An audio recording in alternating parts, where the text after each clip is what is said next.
आप सभी श्रोतागणों का एक बार फिर से स्वागत है मेरे चैनल रागनी सिंह में। आइए आज सुनते हैं मालती जोशी जी की लिखी एक और कहानी जिसका शीर्षक है चाहत। तो चलिए शुरू करते हैं कहानी चाहत।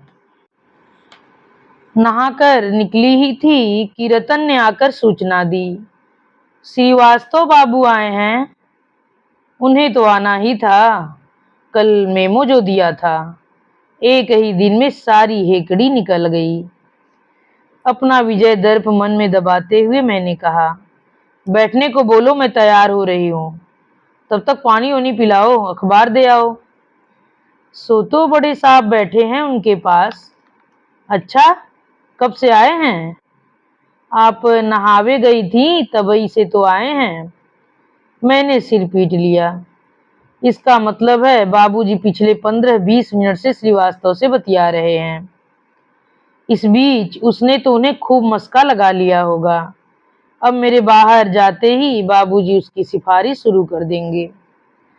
कभी कभी बाबूजी पर बहुत कोफ्त हो आती है। इतना बड़ा घर है पर वे सुबह से जाकर ड्राइंग रूम में जम जाते हैं। मजबूरन हर आने वाले से उनका परिचय करवाना पड़ता है।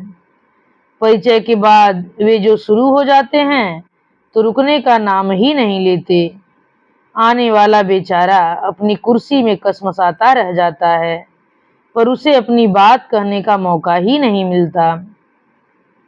खासकर दफ्तर का कोई व्यक्ति आ जाता है तो बाबूजी पर जैसे सरस्वती प्रसन्न हो जाती हैं।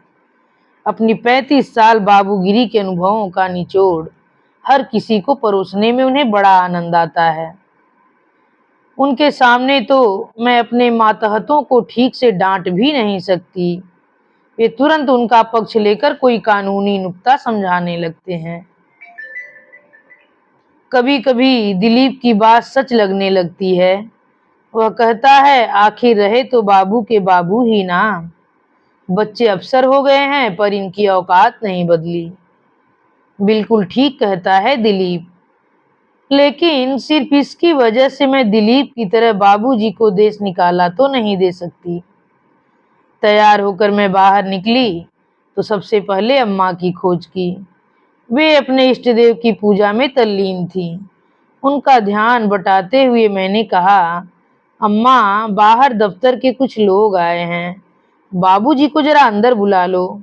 मैं कहूंगी तो अच्छा नहीं लगेगा। ठीक है, अम्मा ने कहा। उनके स्वर से साफ जाहिर था कि ये बात उन्हें अच्छी नहीं लगी है। बाहर जाकर देखा, श्रीवास्तव अकेले नहीं थे, साथ में बवेजा को भी लाए थे। तीनों में बड़ी घुट घुट कर बातें हो रही थीं। मेरे कमरे में जाते ही वार्तालाप थम गया। सब लोग अपनी अपनी जगह पर खड़े हो गए। केवल बाबूजी बैठे रहे, क्योंकि अब वे बड़े बाबू नहीं थे, मैडम के पापा थे। बैठिए, मैंने नमस्कार के उत्तर में कहा। दोनों यथास्थान बैठ गए। मैंने जानबूझकर कोई बात शुरू नहीं की। मैं भीतर से बाबूजी के बुलावे की प्रतीक्षा कर रही थी। थोड़ी देर बाद वह आ ही गया। बाबूजी बड़ी बेदिली से उठकर भीतर गए। इस समय इस महफिल से उठना उन्हें बहुत अखर गया था। कहिए। बाबूजी के भीतर जाते ही मैंने अत्यंत रूखे लहजे में एक प्रश्न उछाल दिया। दोनों ने एक दूसरे की ओर देखा। श्रीवास्तव की शायद हिम्मत नहीं पड़ रही थी, इसलिए बवेजा ने गला साफ करते हुए बात शुरू की। मैडम, वो ऐसा है कि कहीं कुछ गलतफहमी हो गई है, आपको शायद। बवेजा बहुत सलीके से सिलसिलेवार अपने दोस्त की पैरवी में जुटा था, पर 2-4 वाक्यों के बाद ही मेरा दिमाग भटक गया था। भीतर जुगलबंदी शुरू हो गई थी। मुझे क्यों बुलाया था? बुलाती नहीं तो क्या करती? बच्चों जैसी हरकतें जो करते हो, जिंदगी भर तो भुगतती रही हूँ। मरा बुढ़ापे में भी चैन नहीं है। 2 मिनट ठाकुर जी के सामने बैठना चाहती हूँ तो वह भी नहीं हो पाता। ऐसा हुआ क्या है, बताओ तो। तुम्हें घर भर में कोई जगह नहीं दिखाई देती, बस बैठक में जाकर जम जाते हो। मेरा मन हुआ उठकर बीच वाला दरवाजा बंद कर लूं, पर उस तरह की हरकत शायद बहुत अशोभन लगती। इसलिए मैंने घड़ी की ओर दृष्टिक्षेप करते हुए कहा, हम लोग दफ्तर में बात कर लें तो कैसा रहे। 10 बज गए हैं और अभी मुझे खाना भी खाना है। मैंने स्वर को यथाशक्ति सपाट बनाने की कोशिश की थी, पर अनुनय की एक छीड़ सी छटा उसमें आ ही गई थी। मुझे अपने ऊपर ही कोफ्त हो आई। ऐसा स्वभाव है, तभी तो दफ्तर में डिसिप्लिन नहीं रह पाता। वे दोनों शायद मेरी मजबूरी भांप गए थे। नो प्रॉब्लम मैडम, उन लोगों ने उठते ही विनम्र भाव से कहा, पर उनकी आंखें मेरा मजाक उड़ा रही थीं। मन ही मन वे स्थिति का खूब लुत्फ उठा रहे थे।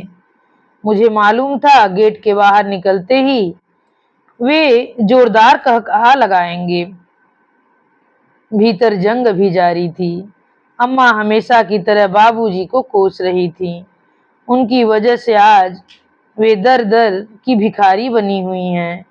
बाबूजी अपना पुराना अभियोग दोहरा रहे थे कि ऐसी नालायक संतान पैदा की है जो अपने आगे माँ बाप को कुछ समझती ही नहीं।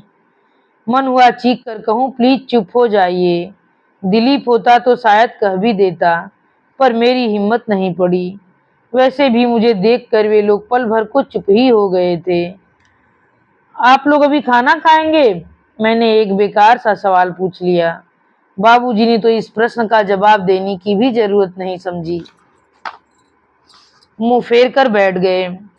अम्मा ने रूठे से अंदाज में इतना भर कहा, अभी तो मेरा जब जाप सब होना है। तुम्हें देर हो रही है तो तुम खाना खा लो। यह रोज का ही क्रम है।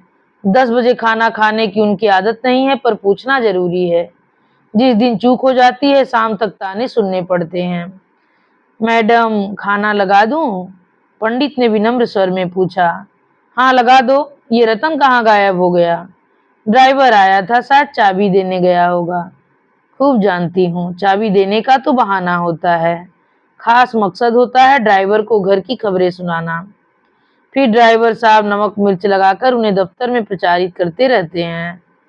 सच, कभी कभी अपनों की वजह से कैसी जिल्लत झेलनी पड़ती है। पर अम्मा बाबूजी हैं कि कुछ समझते ही नहीं। ये क्या हुजूर, अभी तो पहला फुल्का ही लिए बैठी हैं। पंडित गरम फुल्का हाथ में लिए उदास भाव से बोला। सॉरी पंडित, पता नहीं क्यों आज भूख ही नहीं लगी। तुम ऐसा करो, टिफिन लगा दो, और सुनो, भरवा करेले जरूर रखना, बहुत अच्छे बने हैं। मैंने उसकी हौसला अफजाई करते हुए कहा। हफ्ते में 4 दिन यही होता है। मेरी भूख गायब हो जाती है। टिफिन साथ में रख दिया जाता है, पर सारा सारा दिन गुजर जाता है। खाने का समय ही नहीं मिलता। भूख लगती है तो चाय बिस्किट पर गुजारा करना पड़ता है। अब ऑफिसर की कुर्सी पर बैठकर समोसा कचौड़ी खाना भी अच्छा नहीं लगता। थोड़ा डिकोर मेंटेन करना पड़ता है। दिलीप कहता था, दीदी क्या बताऊं, इन सास बहुओं की चकचक ने मेरा खाना हराम कर दिया है। हफ्ते में 4 दिन भूखे पेट ऑफिस जाता हूँ। यहाँ न कोई सास है न बहू, पर मैं भी हफ्ते में 4 दिन भूखे पेट दफ्तर आती हूँ। दिलीप तो अपनी बात खुलकर कह भी देता है, मैं किससे कहूँ। कल को कविता कह देगी, बड़ी शान से माँ बाप को ले गई थी, अब भुगते। जीप में बैठने से पहले आदतन लेटर बॉक्स की ओर नजर गई। खोल कर देखा, बस एक टेलीफोन का बिल था। उसे बैग में रखकर दोबारा ताला डालते हुए चोर नजरों से ड्राइवर की ओर देखा। वह भी इधर ही देख रहा था। कुछ शर्म सी आई। गाड़ी में बैठते हुए अपने आप से ही जैसे कहा, गली के लड़के इतने शैतान हो गए हैं, गेंद निकालने के बहाने आएंगे और लेटर बॉक्स से ही छेड़छाड़ करने लगेंगे। असली छेड़छाड़ तो बाबूजी करते थे। अक्सर ही मुझे अपने पत्र खुले हुए मिलते। इतना ताव आता था, पत्र पढ़ भी लेते थे और फिर सवाल दागना शुरू कर देते थे। ये महिमा कौन है, चंडीगढ़ से पत्र लिख रही है, तो क्या वहीं की है? तुम्हारा परिचय कैसे हुआ? ये सीजे कौन है? अपना पूरा नाम क्यों नहीं लिखता? वह तुम्हें नाम से क्यों बुलाता है? ये सीरीन पारसी है या मुसलमान? इससे दोस्ती कैसे हो गई? 1-2 बार नाराजी जाहिर की तो थोड़े दिन सिलसिला बंद रहा। फिर एक दिन मेरा बर्थडे कार्ड फटा हुआ मिला। इतना बड़ा लिफाफा देखकर बाबूजी अपने को रोक नहीं पाए होंगे। जल्दी में इस बेतरतीबी से कार्ड फाड़ा था कि भेजने वाले का नाम ही गायब हो गया था। मेरा तमतमाया हुआ चेहरा देखकर बाबूजी खिसियाए से सर में बोले, मुझे लगा कि दिलीप की चिट्ठी आई है, उसी के जैसी लिखावट लगी तो मैंने खोल दिया। आपको दिलीप की लिखावट याद है? आश्चर्य है, मैंने व्यंग करते हुए कहा। पिछले 1.5 साल से तो उसकी कोई चिट्ठी नहीं आई है। उसका तो फोन आए भी एक अरसा हो गया है। फोन वाली बात याद आते ही मुझे बैग में पड़े टेलीफोन बिल की याद हो आई। धड़कते दिल से खोल कर देखा, थैंक गॉड, सिर्फ 1400। मैंने राहत की सांस ली। नहीं तो पिछले दिनों तो मेरी पागल होने की नौबत आ गई थी। 2,500-3,000 से नीचे का बिल ही नहीं आता है। पता चला दिन में दनादन एसटीडी कॉल हो रहे हैं। मामा, मौसी, बुआ, चाचा सबसे फोन पर गपशप हो रही है। फोन न हुआ मानो कोई खिलौना हो गया। 1-2 बार समझाया भी, जहां भी बात करनी हो रात में कर लिया करो, दिन में चौगुने पैसे लगते हैं। तो जवाब मिला, उन बेचारों के यहाँ फोन थोड़े ही है, पास पड़ोस वाले मेहरबानी करके बुला देते हैं। अब पराये लोगों को रात में तो तकलीफ नहीं दी जा सकती है ना। मैंने सिर पीट लिया। इसका मतलब है पार्टी के लाइन पर आने तक ये फोन पकड़े रहते होंगे और मीटर भागता रहता होगा। बहस करना बेकार था। मैंने चुपचाप एसटीडी लॉक लगवा लिया। कह दिया कि बिल ज्यादा आने की वजह से बाहर की लाइन कट गई है। अपने ही जन्मदाताओं से इस तरह झूठ बोलते शर्म भी आ रही थी, पर दूसरा कोई उपाय नहीं था। वैसे यह मंत्र भी मुझे दिलीप ने ही दिया था। अम्मा बाबूजी उसके यहाँ भी जब तक फोन लगा लेते थे। जब वहां थी तो अम्मा की बहू से एक पल भी नहीं बनती थी, पर अब यहाँ आकर बड़ा प्यार उमड़ रहा था। लेकिन बहू भी कम घाघ नहीं थी। उसने दिलीप से शिकायत कर दी कि ये लोग कुछ सोचते समझते नहीं हैं। बड़ी दोपहर में फोन करते हैं, मेरी नींद खराब होती है, बच्चों की भी कच्ची नींद से जागना पड़ता है, बड़ी परेशानी होती है। तब दिलीप ने ही लॉक लगाने का सुझाव दिया था। इसके लिए उसने खास तौर पर दिन में ऑफिस में फोन किया था। बोला, इस मामले में लिहाज करोगी तो दीदी लुट जाओगी। कविता से आधी लड़ाई तो इसी बात पर होती थी। वह इन लोगों को फोन छूने नहीं देती थी। कहती थी, कहाँ बात करनी है मुझे बताइए, मैं लगा दूंगी, पर तुम कविता की तरह दबंग नहीं हो सकती, इसलिए चुपचाप लॉक लगवा लो। अपनों से छल करने का परिणाम यह है कि खुद भी कहीं बात करती हूँ तो लगता है चोरी कर रही हूँ। ऑफिस पहुंचकर लगा लोग मुझे ही घूर रहे हैं। यहाँ वहाँ गुच्छे से खड़े लोग शायद मेरे बारे में ही बात कर रहे हैं, क्योंकि मेरे पहुंचते ही सन्नाटा खिंच गया। पल भर को शक हुआ कहीं मेरी वेशभूषा अत्यधिक भड़कीली तो नहीं है, पर वह संभावना कम ही थी। ऑफिस के लिए तैयार होते समय तो मैं सारा एहतियात बरतती हूँ। हो सकता है श्रीवास्तव ने कोई शगुफा छोड़ा हो, पर यह भी संभव नहीं था, क्योंकि वह तो अभी दफ्तर पहुंचा। दिन लेट आता है तभी तो एक्शन लेना पड़ता है। केबिन में आकर कुर्सी पर बैठी ही थी कि मेज पर नजर गई। एक बड़ा सा कार्ड रखा हुआ था। लिफाफे पर बड़े बड़े रंगीन अक्षरों में इबारत थी, ललित वेट सुषमा। कार्ड हाथ में लेकर देर तक उन अक्षरों को घूरती रही। धीरे धीरे सुषमा का नाम धुंधला होता चला गया और वहां नजर आ रहा था ललित वेट दिव्या। अच्छा हुआ तो शर्मा जी उसी समय खांसते हुए केबिन में दाखिल हुए और मैं अपने दिवा स्वप्न से जाग गई। उनके आने का मंतव्य जानने से पहले मैंने अपना ऑर्डर दे डाला। शर्मा जी, वो शादी वाले बधाई कार्ड मिल लेते हैं ना, एक मंगवा लीजिए और मुझसे साइन करवा कर इसे पते पर पोस्ट कर दीजिए।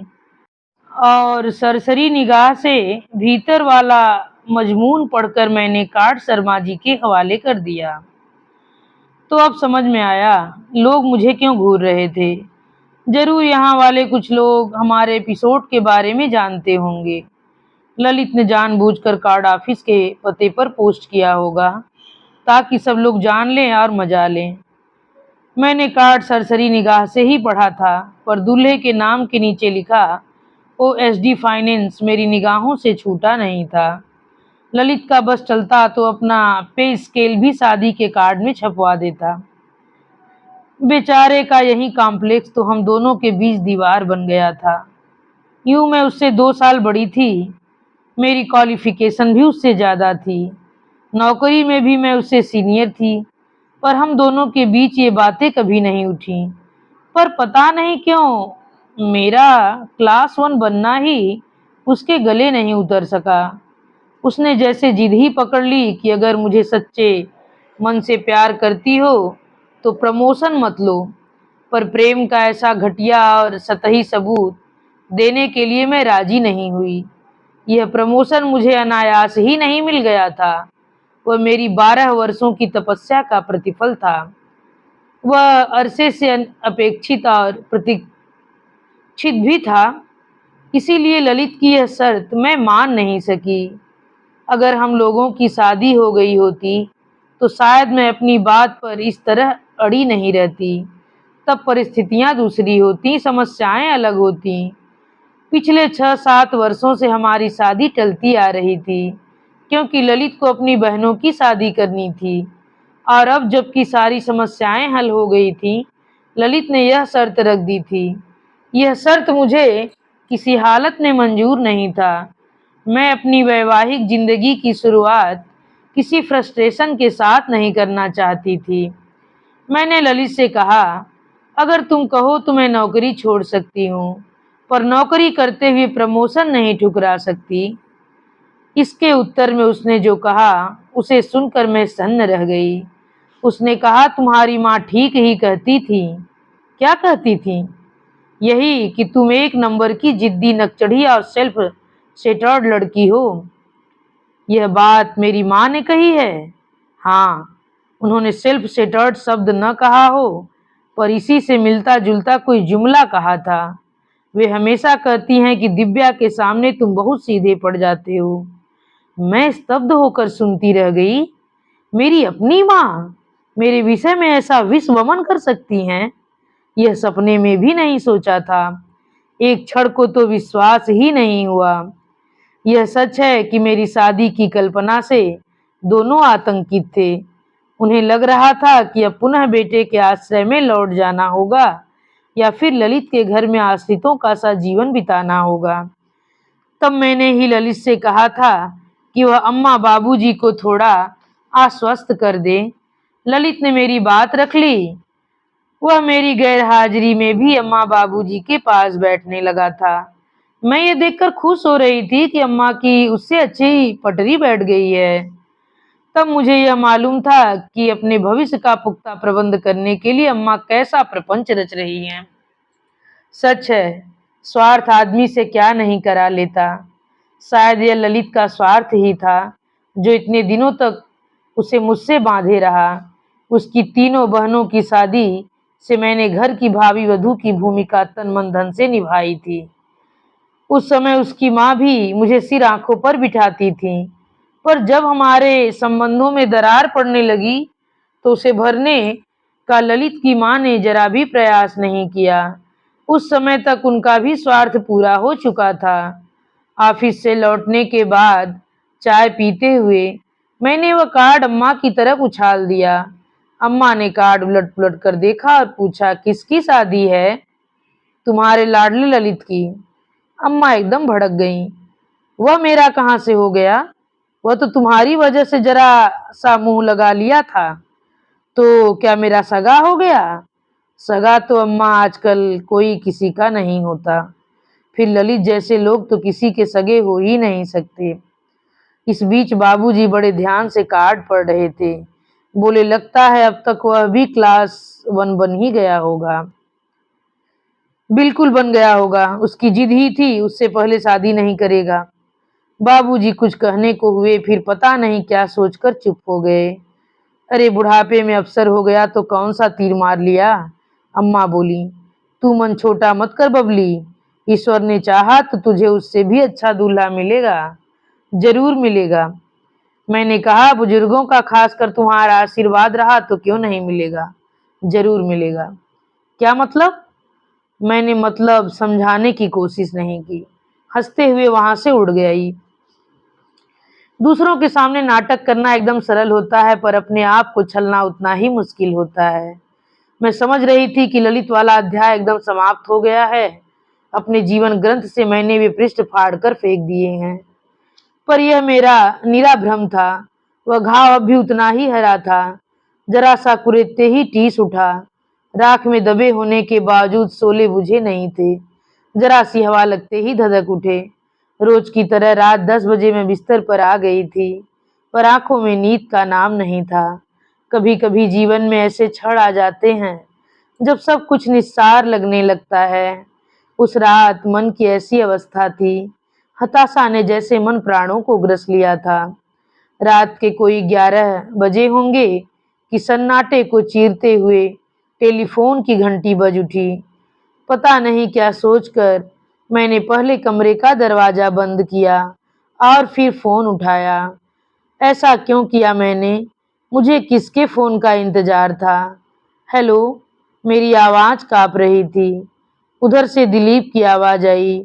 हेलो दीदी, सो रही थी? रात को 11:30 बजे शरीफ लोग सो ही जाते हैं। इतने दिनों बाद फोन किया, वह भी इतनी रात को। सब खैरियत तो है ना? खैरियत ही समझो, समाचार देना था। बोलो। बिटिया हुई है? अरे तो शुभ समाचार कहो ना, कब हुई?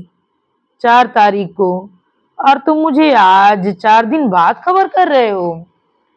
अरे कुछ न पूछो, एक तो अस्पताल के चक्कर और घर में ये दोनों। मैनेज करते करते दम फूल गया। फोन करने का समय ही नहीं मिला। गुस्सा तो बहुत आया, पर जब्त करके पूछा, कविता कैसी है? घर आ गई क्या? अभी कहाँ, ऑपरेशन का चक्कर है ना, टाके खुलने के बाद ही आ पाएगी। अम्मा को भेज दूं? नहीं नहीं, सो कविता की मम्मी आई हुई हैं। नर्सिंग होम में तो वो ही रहती हैं। घर पर उसके पापा और मैं खट रहे हैं। No problem. अच्छा, अब बंद करता हूँ। अम्मा बाबूजी कैसे हैं? अच्छे हैं। बात करोगे? नहीं, रहने दो, अब इतनी रात को उन्हें कहाँ जगाओगी। मेरा प्रणाम कहना। मैं छोटी वाली बेबी के बारे में पूछना चाह रही थी कि कैसी है, किस पर गई है, पर दिलीप ने फोन ही रख दिया। मजबूरन मुझे भी रखना पड़ा। कुछ देर तक सोचती रही कि अम्मा बाबूजी को यह खबर अभी दे दूं कि सुबह तक इंतजार कर लूं। फिर सोचा कि मैं तो इंतजार कर लूंगी, पर अम्मा बाबूजी से ही जब्त नहीं होगा। फोन की घंटी सुनकर ही उनके कान खड़े हो गए होंगे। अगर अभी उनके कमरे तक नहीं गई तो वे ही घड़घड़ाते हुए मेरे कमरे में चले आएंगे। कमरे से बाहर निकली तो देखा दोनों दरवाजे पर ही कान लगाए खड़े हैं। किसका फोन था? दिलीप का। तुम तो कहती थी कि बाहर वाली लाइन कट गई है। कट गई है मतलब हम बाहर फोन नहीं कर सकते। आने के लिए मनाही थोड़े ही है। ओफो। बाबूजी झल्ला पड़े। भगवान, यह तो पूछ कि फोन क्यों आया था।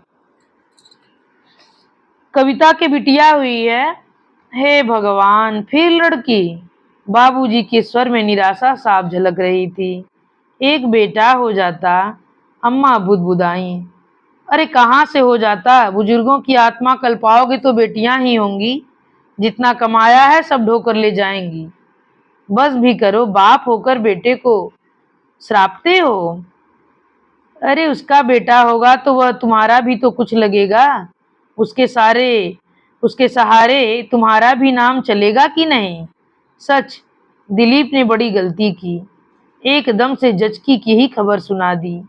कुछ पहले से अता पता होता तो मैं कुछ उपाय करती, मनौतियां मानती, कुछ नहीं तो पंडित जी को कुंडली दिखाकर एकाध अनुष्ठान ही करवा लेती। पर उसने तो हवा ही नहीं लगने दी। क्यों नहीं लगने दी जानती हो? सारिका के वक्त वह तुम्हारी पाबंदियों से तंग आ गई थी। इसीलिए राधिका के समय कविता ने अपनी माँ को बुला लिया था। फिर भी तुम खबर लगते ही बिना बुलाए वहां पहुंच गई थी, इसलिए इस बार दोनों चुप बने रहे। तुमने भी तो कोई खोज खबर नहीं ली। एक बार तुम ही फोन कर देती। अम्मा के स्वर में आक्रोश था। फोन कर लेने से क्या होता है अम्मा? अगर उन्हें यह बात छिपानी थी तो वे छुपा ही लेते। और सच तो यह है कि जिनके बच्चों की नींद दादा दादी के फोन से खराब होती है, ऐसे लोगों के यहाँ फोन करने में मुझे कोई दिलचस्पी नहीं है। यह जिद तो अच्छी नहीं है बिटिया। इसका मतलब तो यह हुआ कि कल को हमें कुछ हो गया तो तुम उसे खबर भी नहीं दोगी। बेटे के होते हुए हमें उसके हाथ से मुखाग्नि नसीब नहीं होगी। गुस्से से मेरा सारा बदन जैसे जल उठा। फिर भी अपने को किसी तरह जब्त करते हुए मैंने कहा, तब की तब देखी जाएगी बाबूजी, पर आज के दिन तो शुभ शुभ बोलिए। आज तो आपके घर में शुभ समाचार आया है। आज तो आपकी वंश वृद्धि हुई है। आज मरने जीने की बात क्यों करते हैं? अरे काहे की वंश वृद्धि और काहे का शुभ समाचार? अम्मा ने मुंह बिचका दिया। लड़कियों से कहीं वंश चला है? पिछले जन्म की लेनदार हैं सब, कर्ज वसूलने आई हैं। 2 तो घर में पहले से थीं, ये एक और आ गई। इससे अच्छा था एक बेटा हो जाता। इतना बिसरने की जरूरत नहीं है अम्मा। वे जमाने लद गए जब लड़कियां केवल भार होती थीं। अब तो वे खुद भार उठाती हैं। ऐसा नहीं है कि सिर्फ लेने की हकदार हैं, दोनों हाथों से भर भर कर देती भी हैं। फिर भी एक बेटा तो होना ही चाहिए। बुढ़ापे का आसरा होता है बेटा। अच्छा, तुम्हारा भी तो एक बेटा है अम्मा। कितना सहारा दे रहा है वह तुम्हें? मुझे लगा था अम्मा निरुत्तर हो जाएंगी, पर वे अपना ही राग अलापती रहीं। फिर भी बेटा तो बेटा होता है, उसका घर तो अपना घर होता है। बेटी के यहाँ इंसान मजबूरी में रहता है, पर बेटे के घर में अपनी ठसक से रहता है। वाह, तुम कितनी ठसक से रहती थी, मैं क्या जानती नहीं। दिन भर अपने कमरे में बंद रहना पड़ता था, सिर्फ खाने के वक्त बाहर आने की इजाजत थी। बाहर वालों से बात करने की सख्त मनाही थी। फोन तुम छू नहीं सकती थी, तुम्हारी चिट्ठियां सेंसर होती थीं। बच्चों को तुम्हारी छाया तक से दूर रखा जाता था। अपनी मर्जी का खाना बनवाना तो तुम बहुत दूर की बात है, तुम्हारा रसोई में झांकना तक गुनाह था। इसे तुम ठसक के साथ रहना कहती हो? अम्मा कटकर रह गई। उन्होंने सिर झुका लिया। किन्हीं भावुक क्षणों में उन्होंने ये बातें मुझे सुनाई थीं और अब उन्हें पछतावा हो रहा था। बड़ी देर बाद उन्होंने सिर उठाया और डूबती सी आवाज में बोली, हमारा क्या है, हमें अब जीना ही कितना है। इतनी निकल गई है तो बची खुची भी निकल ही जाएगी। कहीं भी रहें क्या फर्क पड़ता है, पर दिलीप के यहाँ एक बेटा हो जाता। बेटा बेटा बेटा, सुन सुनकर मेरे तो कान पक गए थे। अपने स्वभाव के विपरीत में चीख पड़ी, नहीं होगा। तुम कितना भी चाहो अब दिलीप के यहाँ बेटा नहीं होगा। कविता ने ऑपरेशन करवा लिया है, समझ गई क्या? दोनों मानो आसमान से गिर पड़े। बाबूजी ने दोनों हाथों में अपना सिर थाम लिया और अम्मा तो पेट पकड़कर एकदम जमीन पर ही बैठ गईं, जैसे उनकी कोख उजड़ गई हो। और अंतिम इन्हीं शब्दों के साथ यह कहानी यहीं पर समाप्त होती है। आप सभी श्रोतागणों से मेरा विनम्र अनुरोध है कि अगर आप लोगों को यह कहानी पसंद आए तो कृपया मेरे चैनल को सब्सक्राइब, वीडियो को लाइक और कमेंट करके जरूर जरूर बताइए कि कहानी आप लोग कैसी लगी। धन्यवाद।